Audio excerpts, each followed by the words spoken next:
사람이 여러분 바뀔까요? 보통 이런 얘기를 하죠.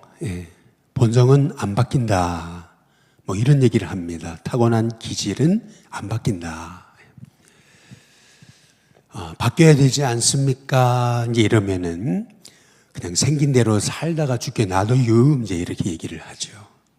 어차피 안 되는 인생인걸요. 이제 이렇게 얘기를 하는 겁니다. 여러분, 우리는 정말 생긴 대로 살다가 죽을 인생이겠습니까? 생긴 대로 살다가 죽으려면 우리가 왜 예수님을 믿겠습니까? 우리 고린도후서 5장 17절의 말씀에 보면 우리는 생긴 대로 사는 사람이 아니고 말씀 따라 사는 사람이죠. 고린도후서 5장 17절에 이렇게 말씀하죠. 그런즉 그리스도 안에 있으면 새로운 피조물이라.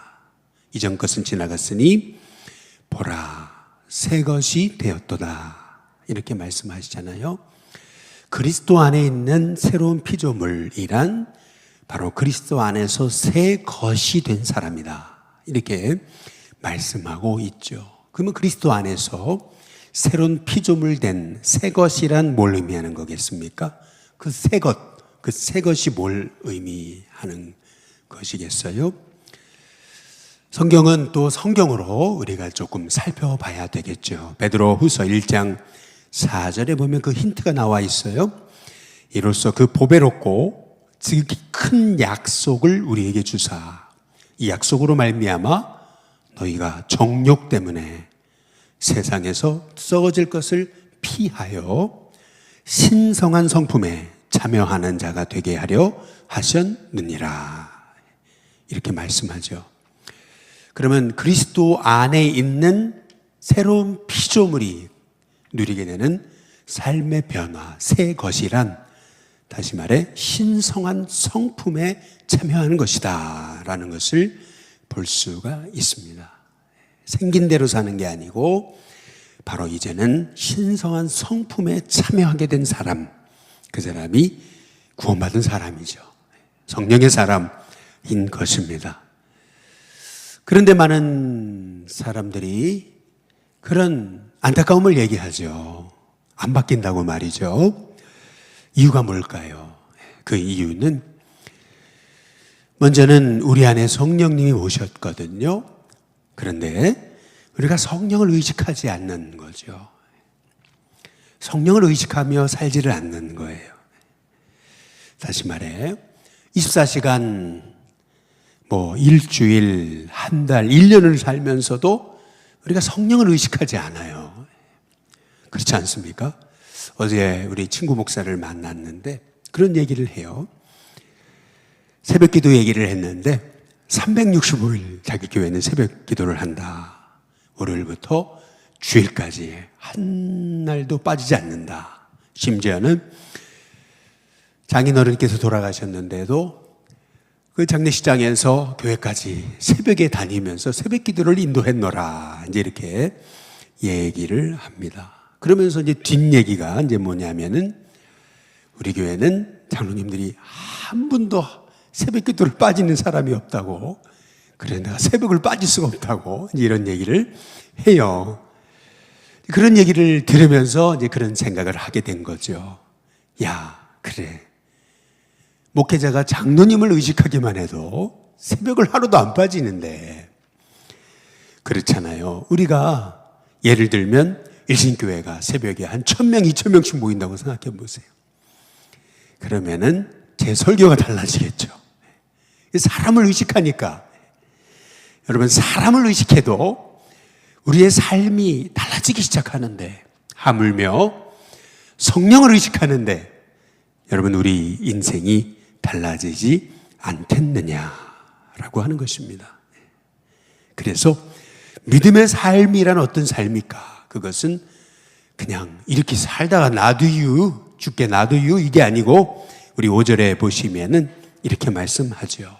이것이 구원받은 성도의 삶이다. 사도 바울이 말하고 있는 아주 짧은 성경의 구절을 우리가 한번 읽어보겠습니다. 5장 5절입니다. 같이 읽습니다. 시작. 우리가 성령으로 믿음을 따라 의의 소망을 기다리노니. 이것이 구원받은 사람의 삶인 거죠. 성령으로 믿음을 따라 의의 소망을 기다리는 삶. 여러분, 이것이 구원받은 성도의 삶인 거죠. 성령으로, 그렇죠? 성령을 의식하고 살아가는 삶. 그것이 구원받은 성도의 삶이다. 그것이 먼저 우리가 왜 이렇게 우리의 삶이 달라지지 않는가? 성령을 의식하지 않는다. 성령이 내 안에 오셨고 성령이 주인 되셨는데 성령을 의식하지 않는다. 내가 여전히 주인 돼서 내 삶을 살아가려니까 얼마나 힘들고 고달퍼요. 그래서 사도 바울은 말하는 거죠. 5장 1절에 보면은 그리스도께서 우리를 자유롭게 하려고 자유를 주셨어요. 그러므로 이제는 굳건하게 서서 다시는 종의 멍에를 매지 말아야 돼요. 그러면 어떻게 우리가 이 주님이 주신 엄청난 이 복음의 자유, 여러분 이 자유를 누리며 살 수 있겠습니까? 종의 멍에를 매지 않을 수 있겠습니까? 그 방법이 오늘 16절에 나와 있어요. 사도 바울이 이렇게 말하고 있죠. 우리 한번 같이 16절 같이 한번 읽어보겠습니다. 함께 읽습니다. 시작. 내가 이르노니 너희는 성령을 따라 행하라. 그리하면 육체의 욕심을 이루지 아니하리라. 한번 따라해 보겠습니다. 성령을 따라 살자. 네, 성령을 따라 살자. 먼저는 예수님이 내 안에 오심으로 성령님이 오셨거든요. 그러면 성령님을 의식하기 시작해야 돼요. 그리고 의식하는 정도가 아니고 이제는 성령을 따라 살아야 된다라고 하는 거죠. 성령을 따라 산다는 말이 무슨 말일까요? 이번에 로마로 선교수련을 갔는데 바티칸을 갔어요. 그런데 바티칸이 사람이 완전히 치일 정도로 얼마나 사람들이 많던지요. 그러니까 가이드가 어떻게 하느냐면요, 이렇게 깃발을 들었어요. 그러면서 하는 말이 깃발 쫓아오라는 거죠. 저는 여기 명동 같은 데 가면은 늘 우리 명동 아니면은 이런 데 남대문 가잖아요. 그러면은 이제 중국 분들이 깃발 들고서 그 막 깃발 쫓아다니잖아요. 이제 그거 보면서 나는 저런 여행은 안 한다.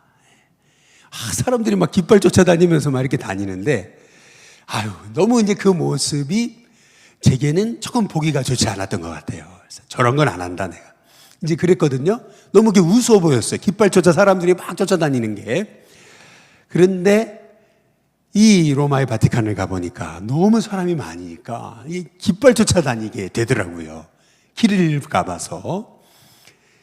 너무 미루고 막 그러니까 막 여기 따라오셔야 됩니다. 이제 이러면서 이제 그러는데. 근데 갑자기 오늘 말씀을 묵상하면서 이제 그런 생각이 났어요. 여러분, 우리의 믿음 생활이란 게 뭘까요? 성령을 따라 살아가는 거거든요. 성령이 우리의 삶의 표대거든요. 그래서 그 표대 쫓아가는 거예요. 표대를 놓치면은 그러면은 길을 잃어버리는 거죠. 당연히 성령 따라 살지 않고 나를 따라 사니까 우리가 길을 잃어버리게 되는 거죠. 분명 사도 바울은 이렇게 얘기해요. 6절에 보면 그리스도 예수 안에서는 할례나 무할례나 효력이 없어요.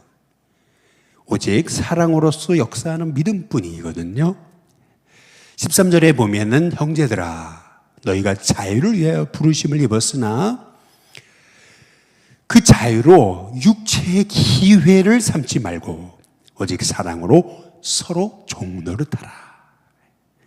온 율법은 내 이웃 사랑하기를 내 자신같이 하라 하신 한 말씀에서 이루어졌다라고 말씀하고 있어요. 우리가 받은 자유를 육체의 기회로 삼지 말고 오직 성령으로 서로 종노릇하라 이렇게 말씀하시잖아요. 그러면 우리가 어떻게 서로 성령으로 우리가 사랑으로 서로 종노릇할 수 있겠느냐라는 거예요. 그 방법은 사도 바울이 16절에 말하는 거죠. 이제는 성령을 따라 행해라. 성령님이 우리의 삶의 표대예요. 그래서 그 표대를 놓치면 안 돼요. 그러면 길을 잃을 수밖에 없어요. 성령을 따라 행하라. 그리하면 육체의 욕심을 이루지 아니하리라. 그러면은 우리는 오늘 이 사도 바울의 아주 중요한 권면, 우리가 구원받은 성도로서 이제는 어떻게 살아야 되는가? 그 반대되는, 성령을 따라 행하는 삶과 반대되는 그런 삶의 모습을 사도 바울이 말하고 있죠. 그게 뭐냐면은 육체를 따라 행하는 것입니다. 육체를 따라 행하는 것은 뭘까? 여기 보면은 19절 이렇게 말씀하죠. 육체의 일은 뭐라고 말합니까? 19절 육체의 일은 뭐라고요? 분명하다 이렇게 말하잖아요. 육체의 일은 너무 분명해요. 우리가 몰라서 우리가 육체를 따라 사는 거 아니에요. 실은요, 여전히 내가 주인 되려 그러고 성령을 의식하지 않고 표대를 바라보지 않으니까 자꾸 성령을 따라 행해야 될 사람이 감정과 기분에 따라 살려고 하니까, 그러니까 육체에게 붙잡히는 거죠. 육체의 일은 너무 분명해요. 19절, 20절, 21절. 육체를 따라 사는 삶이 뭘까? 이게 나와 있잖아요.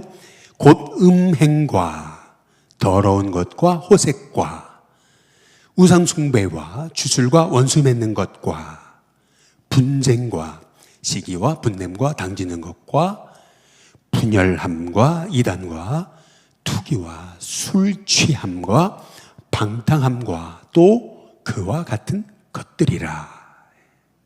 전에 너희에게 경계한 것 같이 경계하노니 이런 일을 하는 자들은 하나님의 나라를 유업으로 받지 못할 것이다. 사도 바울은 이런 육체의 삶을 경계하고 있어요. 왜? 이런 일을 하는 자는 하나님의 나라를 유업으로 받을 수가 없으니까. 육체의 일은 너무 분명하다는 거죠. 그럼에도 불구하고 우리는 자꾸 과거로, 육체로 돌아가려고 그래요. 다시 종된 삶으로 돌아가려는 거죠. 왜냐하면은 17절에 보니까 이렇게 말씀하고 있어요. 육체의 소욕은 성령을 거스르려요. 또 성령은 육체를 거스르는데 이 둘이 서로 대적한다 그래요. 그래서 우리가 원하는 것을 하지 못하게 하려 함이라. 마음은 원이로되 육신이 약하도다. 성령을 따라 살아야 되는데 이제 그러는데 육체에 붙잡혀가지고, 그래서 육체의 소욕에 따라서 육으로 살아가게 된다. 그러니까 우리가 아까 말씀드린 대로 표대를 잃어버리면은 이게 결국에는 길을 잃어요. 표대를 잃어버리면은 방향을 잃는 거예요. 방황하게 되죠. 당연히 성령을 따라 행하라고 하셨는데 성령이 표대인데 성령을 의식하면서 성령을 따라서 삶을 살아야 되는데 그러지를 못하는 거죠. 그래서 사도 바울이 이렇게 얘기해요. 아니 어떻게 우리가 그리스도께서 주신 자유를 가지고 이제는 육체의 기회를 삼지 않고 사랑으로 서로 종로로 타면서 오직 사랑으로 역사하는 믿음으로 살아갈 수 있겠습니까? 사도 바울이 이렇게 얘기하는 거죠. 성령을 의식해야 된다. 성령을 따라 살아야 된다. 그리고 18절 우리 같이 한번 읽어보시죠. 18절입니다. 같이 읽습니다. 시작. 너희가 만일 성령의 인도하시는 바가 되면 율법 아래에 있지 아니하리라. 성령의 인도를 받아야 된다. 그것이 바로 구원받은 성도의 삶이다. 생긴 대로 사는 게 아니다. 이러다 살다 죽게 놔둘 이것이 아니라는 거죠. 우리는 끊임없이 내 안에 주인 되신 성령님을 의식하고 그리고 성령을 표대로 성령에 따라서 성령의 인도받는 삶이 돼야 된다라고 하는 거죠. 그렇게 될 때 신성한 성품에 참여하는 자, 이 성품이라는 게 뭐예요? 결국 주님이 기뻐하시는 바로 그 주님이 원하셨던 그 모습으로 우리의 삶이 달라진다라고 하시는 말씀이죠. 그 성령을 따라서 성령이 인도받는 삶에 나타나는 삶의 열매. 어떤 사람이 성령을 따라 사느냐, 성령이 인도받고 있느냐, 성령을 의식하며 살아가느냐, 그 증거는 어디 있는가 하면요, 오늘 22절부터 나왔어요. 23절에 나와 있죠. 이 사람이 정말 성령의 사람이냐 아니냐라고 하는 증거, 그 증거가 22절부터 23절에 나와 있잖아요. 같이 한번 읽어보겠습니다. 같이 읽습니다. 시작. 오직 성령의 열매는 사랑과 희락과 화평과 오래 참음과 자비와 양선과 충성과 온유와 절제니 이 같은 것을 금지할 법이 없느니라. 이런 것을 금지할 법이 없대요. 이것이 뭘 의미하는 거예요? 끊임없이 이러한 주님이 기뻐하시는 성령의 열매가 맺힐 수밖에 없다. 이런 말씀인 거죠. 어떤 분이 그런 얘기를 해요. 우리가 보통 A형이냐 B형이냐 뭐 O형이냐 뭐 혈액형 따지잖아요. 그런데 구원받은 사람의 혈액형은 J형밖에 없다. 그리스도의 피가 흐르는 사람, 그 성도니까. 그래서 지저스형, 이게 J형, 이것이 구원받은 사람의 혈액형이다. 이제 이렇게 말씀하고 있는 거죠. 구원받은 사람은 삶의 그 모습 자체가 다르다. 그 방법, 그 이유, 그 원인이 어디 있는가? 성령을 의식하고 성령을 따라 성령의 인도받는, 늘 성령이 우리 삶의 표대가 되시고 성령이 말씀하심을 따라 살아가는 삶.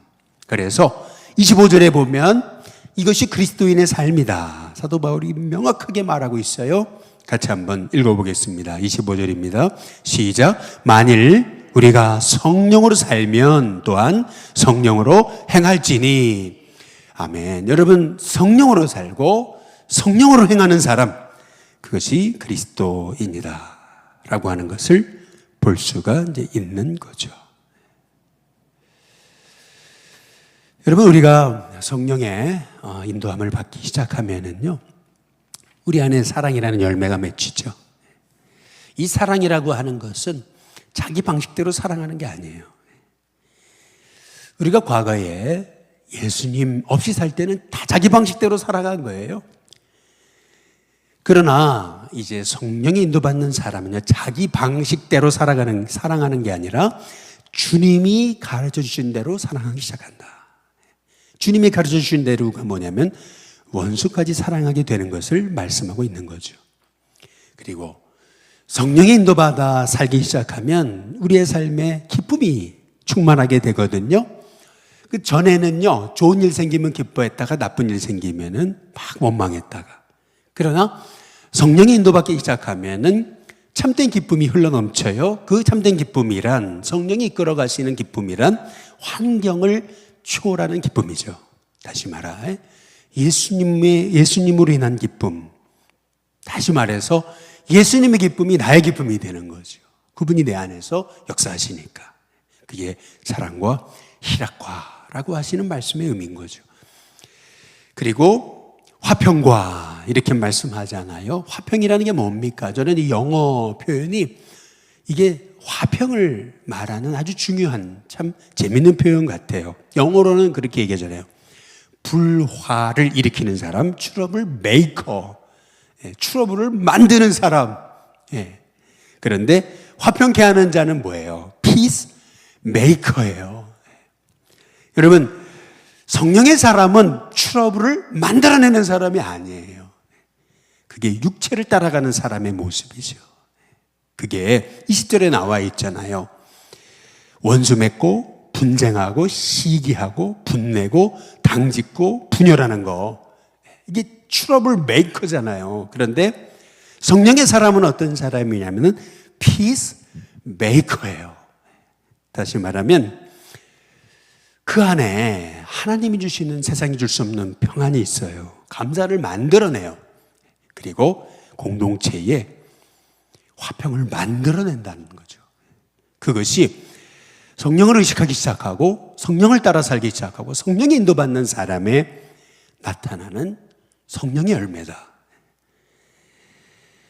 그래서요, 성령을 따라 살게 되면 자기 방식대로 사랑하지 않아요. 그리고 환경을 초월한 기쁨이 있어요. 그리고 그 안에 화평이 흘러넘쳐요. 그리고 오래 참게 되죠. 전에는 조급함을 이기지 못했어요. 그런데 이제는 기다림이 즐겁고 기다림이 행복하고 그래요. 오래 참아지게 되죠. 그리고 전에는 잘못한 사람을 절대 용납 못하거든요. 그런데 이제는 내 마음에 주님의 자비가 임해요. 이 자비라고 하는 것은 이런 거죠. 잘못한 사람들이 품어지는 거죠. 그리고 양선이라고는 열매가 맺혀져요. 우리는 자비와 양선을 조금 구별해야 되는데 이런 거예요. 자비는 죄 지은 사람, 잘못한 사람에게 베푸는 용서. 잘못한 사람을 품어내는 거, 그게 자비예요. 그러나 양선은 뭐냐면은 어려운 사람, 가난한 사람을 도와주는 거예요. 그래서 그가 위로와 힘을 얻게 하는 거. 그래서 의무 이상으로 사람을 긍휼히 여기고 도와주는 선한 삶, 선한 마음, 양선이에요. 그런 양선의 열매들이 맺혀지기 시작하고 그리고 충성의 열매가 맺혀지죠. 믿을 수 있는 사람이 됩니다. 막 이랬다 저랬다 막 종잡을 수 없는 변덕쟁이였는데 변함없는 사람이 되죠. 충성스러운 사람이 되기 시작합니다. 그리고 온유하게 돼요. 이 온유라는 말이 무슨 말입니까? 에스겔 36장 26절 말씀처럼 새 영을 너희 속에 두고 새 마음을 너에게 주신대요. 성령이 우리를 이끌어가기 시작하면 그래서 너희 육신에서 굳은 마음을 제거하고 이 온유의 반대말 굳은 마음이에요. 그럼 온유는 뭐예요? 부드러운 마음을 줄 것이며 그 심령 안에 겉으로는 착한 것 같은데 겉으로는 사람이 좋은 것 같은데 속에는 굳은 마음으로 가득했던 거 그게 이제 부드러운 마음으로 바뀌어지기 시작해요. 그리고 무엇보다도 절제가 시작되는 거죠. 모든 성령의 아주 결정적인 열매 증거는 어디 있는 거냐면 절제에 있어요. 아무리 성령 충만한 것 같아도 절제가 안 되면 여러분 그건 성령의 역사하심이 아닐 수 있다라고 우리는 생각해 봐야 돼요. 왜냐하면은 절제란 뭐냐면은 한마디로 더 이상 자기 맘대로 자기 감정대로 살지 않기로 그렇게 결심하게 된 은혜. 여러분 그게 절제거든요. 그래서 이 절제라고 하는 것은 나쁜 것만 절제하라는 게 아니에요. 사랑에도 절제가 필요하다. 좋은 것에도 절제가 필요하다. 그래서 성령의 열매, 사랑으로 시작했어요. 그런데 성령의 마지막 열매가 절제예요. 그러니까 이 모든 열매는 이 성령의 9가지 열매는 다 따로 구별된 게 아니고 하나인 거죠. 그래서 이런 말이 있어요. 예수님이 기도하셨던 당신의 나라가 임하옵소서. 이 기도 영어로 Thy Kingdom Come이라고 이렇게 말하잖아요. 근데 우리가 정말 성령을 따라 살기 시작하면은 Thy Kingdom Come, 당신의 나라가 임하옵소서. 이 기도는 무슨 기도냐면은 나의 Kingdom 나라가 done, 내 나라가 끝나게 하옵소서. Thy Kingdom Come이라는 것은 주님의 나라가 임하시옵소서라고 하는 말은 My Kingdom done, 내 나라가 이제는 끝나게 하옵소서. 이제는 주님이 주인이셔요. 그래서 주님이 나를 이끌어갔어요. 주님의 나라가 임했잖아요. 내 나라가 끝나는 거죠. 그때부터 우리의 삶에는 성령의 열매가 맺히기 시작해요. 그러면서 삶이 달라지죠. 얼굴이 달라지죠. 인생이 달라지죠. 여러분 최고의 성령은 성령의 성령입니다. 사람이 은혜 받기 시작하면 얼굴이 달라집니다. 성령으로 살면은요, 그 삶 속에 아름다운 열매들이 맺혀지게 되는 거죠. 그래서 내가 성령을 의식하고 있는가, 성령을 따라 살고 있는가, 성령이 인도받고 있는가, 그 구분점을 바울은 분명하게 얘기했어요. 육체의 일은 분명하니, 그렇죠? 또 성령의 열매도 분명한 거예요. 그런데 이 같은 걸 금지할 법이 없다 그랬는데 나는 자꾸 성령을 따라 살지 못하잖아요. 이유가 뭐예요? 바울은 명확하게 얘기하고 있어요. 여러분 24절 같이 한번 보겠습니다. 24절입니다. 같이 읽습니다. 시작. 그리스도 예수의 사람들은 육체와 함께 그 정욕과 탐심을 십자가에 못 박았느니라. 아멘. 성령으로 살려면, 성령 인도 받으려면, 성령을 의식하기 시작하려면 어떻게 되느냐? 한번 따라해 보겠습니다. 나는 죽었습니다. 네, 나는 죽어야 돼요. 내가 안 죽으니까. 그리스도와 함께 십자가에 못 박혀야 되는데 난 안 죽었잖아요. 여러분, 성령으로 산다는 것은 다른 말로 내가 죽는 것입니다. 저와 여러분의 인생에 이런 복된 삶이 이루어지기를 주님의 이름으로 축복합니다.